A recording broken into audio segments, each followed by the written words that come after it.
I don't know what we're going to talk about, and I don't care. Here we are. You don't care? You care about everything. I do, don't I? Uh-huh. Too much, sometimes. Yeah. Some people say. Some people. Yeah, some.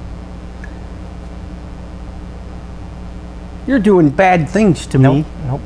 Yes, you are. So, what are we doing here? VideoCast season 5. Number 2.0. We discussed that once. Yeah. See what effect it had on me. Uh-huh. We didn't decide, did we? We weren't sure whether this was better or that was better. We just put it to the audience. I don't know if anyone ever commented. Yeah, well, they did, but they didn't tell us. Yeah. Yeah, it was in their whatever comments they had. Stop. So, I'm glad you caught that, you know? Yeah. Yeah, it would be good that you caught that. Do we have the slightest notion? Yeah. I have a few notions. Yeah? Uh-huh. Slight. Yeah. Uh-huh. Of what we are doing. Nope. Very slight. It is Hi, kids. season 5, episode 2.0. XFactoryRC VideoCast. This is Chaz. I'm Paul. Yes. You know what we remind me of? What do we remind you of? Do you remember in Highlights magazine, there was Goofus and Gallant or whatever? Goofus and Gallant? Yeah. You know, I mean, it's a magazine for like 5-year-olds, right? Yeah, you're right about right for you. On one panel, there was Goofus, who screwed everything up, you know? He unplugged his cords by pulling on the wire, right? Like, yeah. He that paid off real well, I bet. Whatever. I mean, everything you could do wrong, you know, but like in a very Highlights sort of way. He did wrong. And then there was Gallant, who was like Mr. Perfect and did everything perfectly. He unplugged the cords by grabbing the plug. Yeah. You know what I mean? Right. How'd that work out? He was the shining example of amazingness. Of how you're supposed to do things the right way. Right. And as so, though either of us. So we have Goofus and we have Gallant. I'm just saying. Yeah, well, you can say all you want. It's already said. I have a lifetime it's in the record. Of evidence. It's in the record. Yeah, that you were Goofus. It's public record. No. The police know. The magistrates know. The mayor knows. Well, there was that magistrate Town back hall in knows. 03. Yeah. Why did they let you out again? Goofus. For magistrate. They needed an example for the rest of the community. Yeah. Just like Highlights has to have their, yeah. I'm really dissing you. I'm sorry. I should not diss you so. Yeah. Yeah. Love you. What are we talking about? We got new stuff. New what? Stuff. What is that? It's carbon fiber. Wait a minute. part. That's upside down. It is upside down. It goes like that. See, that's the Goofus fit. Yeah, you know what this is a carbon fiber Space Invader. You know the old arcade game? The little thing. Yeah. Well, I don't really remember that. Well, whatever. That's kind of what it looks like. When you get it, it's going to look like this. Yeah, that's what it looks like in package. This is a B44 camber link mount. Camber plate. We call it the camber link mount. Right. Because it doesn't mount your camber link, but it does mount the ball stud. Well, it mounts the ball stud for the camber link. Right. Yeah. And it mounts it better. Yeah. It does. It's cool. The big thing. It's cool. It's got the sort of half slot and half screws in it there, so the you figure can get 8 kind of thing. Yeah, so you can get that puppy up and down. There's 5 different locations on there. So on a stock B44, any version, the rear ball stud was always kind of a pain because it's mounted to the top deck and it's mounted vertically, which is usually nice, except that to get to the ball stud, you pretty much had to take the top deck off. So you had to remove the rear tower, you had to take the top deck off, then you could get to the ball stud. Or you had to have like a ball end 2mm driver, you know, and get in there on an angle and stuff. Yeah. It was no fun. You know, changing the ball stud height is a big advantage. It's kind of a frequent adjustment, you know, on your 2-wheel, on your 4-wheel, on your short course, whatever. On anything. It's the easiest way to adjust roll center. And so a young kid, Alex LeBrash, up in the Detroit area, designed Something that looks a lot like mount. this, but isn't quite the same. It's not quite this. And he's been making it and selling it. He worked with Al Horn's FTR team, Factory Tracks Racing team, and they sold a few of them.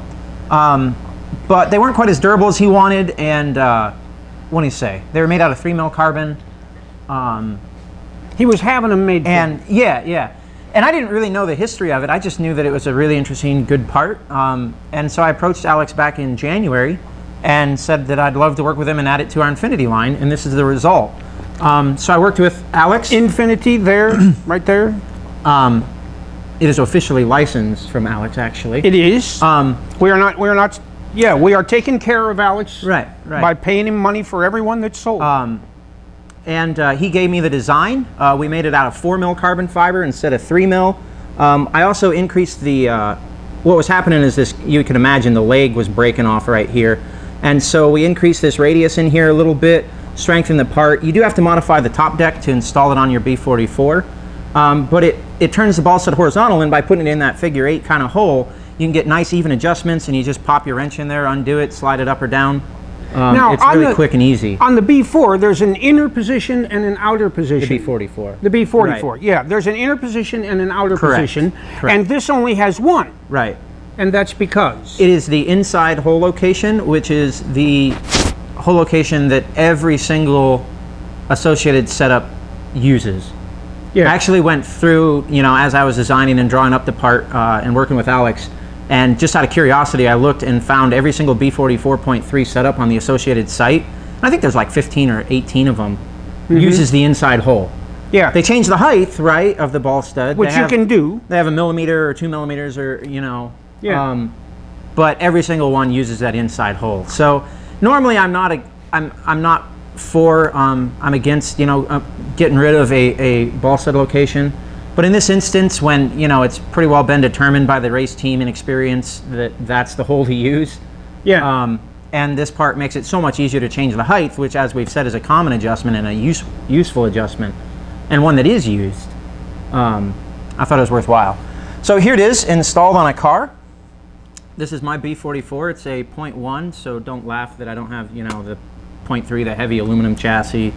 Or the extra length or whatever. I actually haven't driven this car in a while. It's missing a servo that got stolen to put in my B5 Infinity chassis car. The receiver went in my 8th scale that I was running last summer. You were running 8th scale. Yeah, I know. It's a long story. But here it is installed on my car. There are pictures, of course, on the website that maybe do it better justice.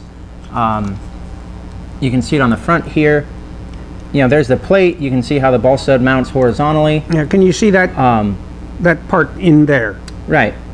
And there's this really little convenient cutout thing where your body mount goes, so that the body mount is almost exactly where it was before. You don't have to drill a new hole. You can see you just pop this camber link off. There's your ball stud. It's really easy. Grab the nut, unscrew it, change the position. I have grabbed a nut, folks. No, the lock nut. Oh, anyway. I should lock you up? Yeah, probably. Okay. That's the ball stud mount. We're pretty excited for it. Alex is really excited for it. He's been great to work with. And in fact, he has some more parts for us coming, he says. Oh, really? Yeah, he's interested to keep working with us. Cool. He signed with Serpent as a driver, for his own cars. I'm trying to remember. I think it was at the start of last year. And he's got a few ideas for their cars. So look for some more Infinity parts partnered up with I wonder if he'll Alex run LaBrache. our battery strap that we have for the Serpent. I think I've talked to him about it. I don't remember how that went. Okay. Anyway, there. So are we going racing anytime soon? We're not going to Cactus. Yeah, that's really weird. Chaz and I decided not to go to Cactus this year. It kind of wasn't in the travel budget. We've been looking at almost entirely budget. Right. We've gone for a number of years, supported that race. It's a wonderful race, and it's a wonderful facility. Have we been there 15 times over the years? It was one of the first major races you went to. So no, not 15, but at least 10. Yeah, more than 10. Yeah, most of them the outdoor Cactus. Yeah, the old Cactus. It's a wonderful facility and a great race. Like we said, it just wasn't in the budget this year. Well, the fact is, it took about 25% of our total year's racing budget to go to one race. Because it is during spring break and it is during spring training. Baseball, it's spring huge. training. It's also during the last year and this year. It's been during the NASCAR race in Phoenix. Yeah. Which, I mean, hotel rooms are just out of sight. Right. Air travel is expensive. So we're looking at possibly going to, for instance, the J Concepts race at Outback Raceway, coming up in the early summer. Yep. Or possibly doing the Surf City Classic. Or maybe both. OCRC. We may be able to do both of those races out for there. the price of Cactus. Right, right. But we decided just, you know, we had a bunch of new stuff coming in the works. We got to produce stuff. We really can't afford to have this weekend off. Right, right. You know, I'm going to crack the whip and make him work. A race that is coming up is the Tennessee Winter Championship race at Thunder RC. The Winter Championship race at the end of March. High Sock is in December. Yeah. And the Winter Championship race is in March or April. Now, why isn't it reversed? Right, I don't know. That's a question for Robert Durla. Yeah, yeah. Robert Durla, if you're watching this, please post on our Facebook page why it isn't the other way around. Why the Winter Championship isn't in December. Oh, it's technically in winter. And the Tennessee winter doesn't start until December 22nd. So that race is on like the 12th now? Well, so it'd have to be the fall championship then. And yeah, March 20th is technically still winter, isn't it? March 20th is the first day of spring, I think. Is it? Yeah. I wonder if it's on our calendar. Yeah. No, I don't think the calendar says it. We should be able to pan the camera, but the cameraman is sitting here, and so slacker can't do it. But so, anyway, we're going to Nashville. If you're in Tennessee, look forward to seeing you down there in a week and a half. Yeah, we love Robert Durla. We like his track. It's a quick race. We'll probably be driving down Friday, come back Sunday night. Yeah. Trying to get Old Man Billy to come. He's got to see if he can take the time off work. Yeah. Old Man Billy has started his own company, and he, like anybody else that starts a new company, he is a busy boy. Mm-hmm. He is busy. For sure. But he's doing his thing and being successful, and we wish, Old Man Billy just keeps rocking. Keeps on rocking. Anyway, is that about it? Is that our update? Is that IT? I think, yeah. Okay. Say goodbye, Paul.